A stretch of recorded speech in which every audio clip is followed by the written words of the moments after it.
நமஸ்தே குட்டீஸ், நம்மளோட குட்டி ஹிந்தி லேர்னர் சேனலில் கொஸ்டின் ஆன்சர்ஸ் ஃபார் பிகினர்ஸ் அப்படின்ட்டு பிளேலிஸ்ட்டில் வீடியோஸ் போட்டுட்ருக்கோம். இது 5th பிளேலிஸ்ட்டு. இதில் என்னென்ன கொஸ்டின்ஸ் இருக்குது அப்படிங்கிறத பார்க்கலாம். ஓகே, இப்போ இன்னைக்கு கொஸ்டின் பாருங்கள். இன்னைக்கு கொஸ்டின் வந்து போன வீடியோவோட தொடர்ச்சி தான். டபுள் பெட்வாலா கம்ரே கா கிராயா கித்தனா ஹை. போன வீடியோவில் வந்து சிங்கிள் பெட்ரூம் என்னமா இல்லை டபுள் பெட்ரூம் என்ன அப்படின்னு சொல்லிட்டு கேட்டிருந்தாங்க. எனக்கு டபுள் பெட்ரூம் வேணும் அப்படின்னு சொல்லியிருந்தாங்க இல்லையா. அதுக்காக இங்கே வந்து கொஸ்டின் பாருங்கள். டபுள் பெட்வாலா கம்ரேகா கிராயா கித்தனாகை. அதாவது டபுள் பெட்ரூம் அந்த வசதியோட இருக்க ரூம் வந்து, அதாவது 2 பேர் ஸ்டே பண்ணுற மாதிரி ரூம் இருக்குல்ல, அதுதான் வந்து டபுள் பெட்வாலா கம்ரா அப்படின்னு சொல்கிறோம். அதோட கிராயா அப்படின்னா வாடகை, அதுக்கு எவ்வளோ வாடகை அப்படின்னு சொல்லி கேட்குறாங்க. டபுள் பெட்வாலா கம்ரே அப்படின்னா டபுள் பெட்ரூம். கா கிராயா அதனுடைய விலை, அதாவது வாடகை. கிராயா அப்படின்னா வாடகை. கித்தனாகை எவ்வளோ. கித்தனா அப்படின்னா எவ்வளவு. கிராயா அப்படின்னா வாடகை. இப்போ இந்த இடத்துல வந்து ஆன்சர் பாருங்க. சிங்கிள் பெட்வாலா கமரா 1000 ஹை. அதாவது ரெண்டையுமே சொல்றாங்க இங்க. டபுள் பெட்வாலா தான் டபுள் பெட்ரூம்க்கு வாடகை எவ்வளோ அப்படின்னு சொல்லி கேட்குறாங்க. ஆனால் ஆன்சர்ல பாருங்க சிங்கிள் பெட்வாலா கமரா 1000 ஹை.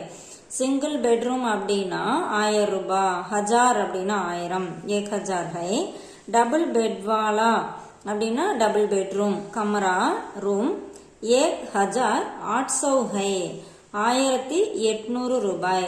800 அப்படின்னா 800. இப்போ 1000 ஹை அப்படின்னா 1800 ரூபாய் அப்படின்னு சொல்லியிருக்காங்க. இப்போ வந்து இது நம்ம இது சொல்ல வேணாம் அப்படின்னா இங்கே டபுள் பெட்ரூம் அதோட வாடகை தான் கேட்டிருக்காங்க. ஸோ இங்கே டைரக்டாக இங்கே ஆன்சர் பண்ணிக்கலாம். டபுள் பெட்வாலா கமரா 1000 ஹை அப்படி சொல்லலாம். இல்லைன்னா நம்ம அந்த பிரைஸ் மட்டும் கூட சொல்லலாம். இங்கே கொஸ்டின் பாருங்க. டபுள் பெட்வாலா கம்ரேகா கிராயா கித்தனா ஹை. டபுள் பெட்ரூமோட வாடகை எவ்வளோ. 1000 ஹை, 1800 ரூபாய். அந்த மாதிரி நம்ம சொல்லிக்கலாம். இங்கே கொஸ்டின் பார்த்தீங்கன்னா சிங்கிள் பெட்வாலா கம்ரா கா கிராயா கித்தனா ஹை. அதாவது சிங்கிள் பெட்ரூமோட வாடகை எவ்வளோ அந்த மாதிரி கேட்டோம் அப்படின்னா சிங்கிள் பெட்வாலா கமரா 1000 ஹை. சிங்கிள் பெட்ரூமோட வாடகை வந்து 1000 ரூபாய். இந்த நம்ம அமௌண்ட் வந்து நம்ம என்ன அமௌண்ட் வேணுமோ அதை போட்டுக்கலாம். அந்த மாதிரி ஆன்சர் வந்து நம்ம எப்படி வேணாலும் நம்ம மாற்றிக்கலாம். ஓகே, இப்போ அடுத்த கொஸ்டின் பாருங்க. ठीक है, ஓகே. एक चाय और एक காஃபி मिलेंगे. ஒரு டீயும் ஒரு காஃபியும் கிடைக்குமா. हमारे यहाँ सब तरह का खाना मिलेंगे. எங்க கிட்ட எல்லா விதமான உணவும் கிடைக்கும். இப்போ வந்து ஒரு சில ஹோட்டலில் வந்து பார்த்தீங்கன்னா ஹோட்டலில் ரூம் மட்டும் இருக்குது அவைலபிள் அப்படின்னா அவங்க வந்து ஸ்டே பண்ணிக்கலாம். வெளியில் வந்து நம்ம சாப்பிட்றது டீ காஃபி இதெல்லாம் வெளியில் போய் தான் நம்ம எடுத்துக்கணும்.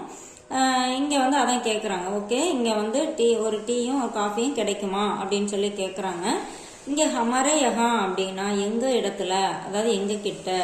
இந்த ஹமாரே யஹா வந்து நம்ம எல்லா இடத்துலையுமே யூஸ் பண்ணிக்கலாம். இப்போ மளிகை கடையில் ஏதாவது ஜாமான் கிடைக்குமா அப்படின்னா எங்கள் கிட்ட எல்லாமே கிடைக்கும் அப்படின்னு சொல்றாங்கன்னா ஹமாரே யஹா அப்படின்னு சொல்லிக்கலாம். எல்லா இடத்துலையுமே ஹமாரே யஹா அப்படின்னா எங்கள் இடத்தில் அப்படிங்கிற மீனிங்ல வரும். ஸோ எல்லா இடத்துலையும் இதை யூஸ் பண்ணிக்கலாம். ஹமாரே யஹா எங்க கிட்ட. சப் தரக்கா அனைத்து விதமான, கானா கானா அப்படின்னா உணவு, மிலேகா கிடைக்கும், அது எங்க கிட்ட எல்லாமே கிடைக்கும் அப்படின்னு சொல்றாங்க. நம்ம வந்து இந்த இடத்துல டீஹை தோசா மிலேகா, ஓகே தோசை கிடைக்குமா அப்படின்னு சொல்லி கேட்கலாம். நம்ம இந்த இடத்துல என்ன சாய் ஒரு காஃபி அதுக்கு பதிலாக நம்ம எது வேணாலும் இந்த இடத்துல ஃபில் பண்ணிக்கலாம். அடுத்த கொஸ்டின் பாருங்க. ஆப் யஹா கித்தனே தின் டஹ்ரேங்கே. நீங்கள் இங்கே எத்தனை நாளைக்கு தங்குவீங்க. இப்போ சாப்பாடு வந்து கேட்குறாங்க இல்லையா. இப்போ 2 நாள் தங்குவோம் 3 நாள் தங்குவோம்னா அதுக்கு தகுந்த மாதிரி அவங்களுக்கு நோட் பண்ணி வச்சுக்குவாங்க. அந்த டைமுக்கு வந்து என்ன வேணும் அப்படின்னு கேட்பாங்க இல்லையா. ஸோ எத்தனை நாள் தங்குவீங்க, ஏன்னா அமௌண்ட்டு பே பண்ணும் எல்லாம் இருக்கு இல்லையா. அதனால ஆப் யஹா நீங்கள், ஆப் அப்படின்னா நீங்கள், யஹா இங்கே, கித்தனே தின் எத்தனை நாட்கள், டஹ்ரேங்கே தங்குவீங்க. டஹர்னா அப்படின்னா ஸ்டே பண்றது, ரஹ்னானா வாழ்றது வசிக்கிறது இருக்கிறதுன்னு சொல்றோம் இல்லையா. அது மாதிரி டஹர்னா அப்படின்னா ஸ்டே பண்றது. ஆப் யஹா கித்தனே தின் டஹ்ரேங்கே நீங்கள் இங்கே, கித்தனே தின் எத்தனை நாட்கள், டஹ்ரேங்கே தங்குவீர்கள். हम यहाँ तीन दिन ठहरेंगे हम நாங்கள் யஹா இங்கே तीन दिन அதாவது 3 நாட்கள் ठहरेंगे தங்குவோம் நாங்க இங்க 3 நாள் தங்குவோம் அப்படின்னு சொல்லியிருக்காங்க. நம்ம இங்க எத்தனை நாள் வேணாலும் நம்ம போட்டுக்கலாம். இந்த மாதிரி கொஸ்டின் ஆன்சர் எல்லாமே நம்மளுக்கு எப்படி வேணுமோ அந்த மாதிரி நம்ம ட்ரை பண்ணி பார்க்கணும். பேசி பார்த்தோம் அப்படின்னா லாங்குவேஜ் ஈஸியாக கற்றுக்கலாம். தேங்க்யூ.